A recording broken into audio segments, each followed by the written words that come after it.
Thank you, Jonathan. Today I'll be going over the pestle analysis for Nintendo. To start it off with the political factors, there weren't really any with this case of the Revolution. There have been in the past with Nintendo, but nothing with the Revolution.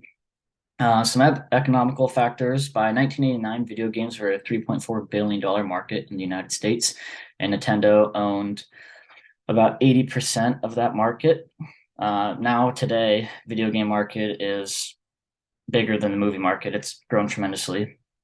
And Nintendo would they used the Razor model. They sold consoles at a loss at the beginning to build customer base. They sell them for cheaper to get all the customers to buy them, and so they can just disperse their console everywhere, and then they'll sell individual games afterward, and that's where they make most of their money. Some sociological factors are that they wanted to sell the Revolution worldwide, getting it to all countries. But they specifically targeted the United States because that's where the main market was.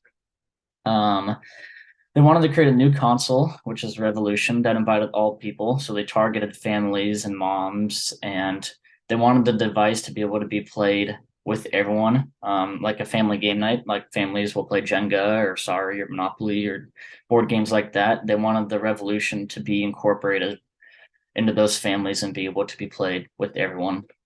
And the employees really focus on customer value. They obviously want to make profit and revenue, but they really want the customers to enjoy their time with the device.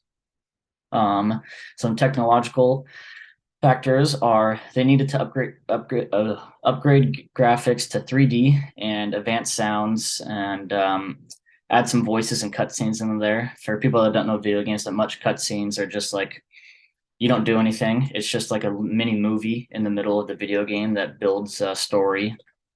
They wanted a single remote that is wireless and shaped like a rod, similar to a TV remote. So it's just a handheld.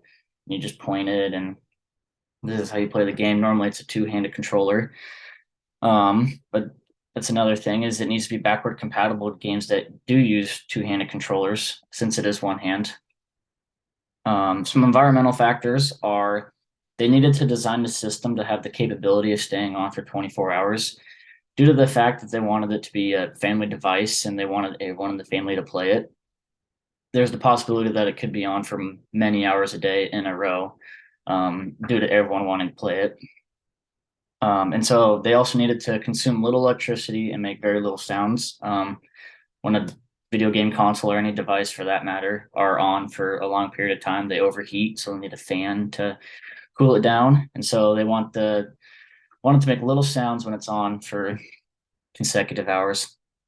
And lastly, there are a few legal things. They patented the Revolution. They didn't introduce it early on or anything like that. They just released it without anyone testing it. And so they didn't want any competitors to get ideas with their new controller model. And they just didn't want any competitors to copy them. They wanted to be ahead of the market for a year or two.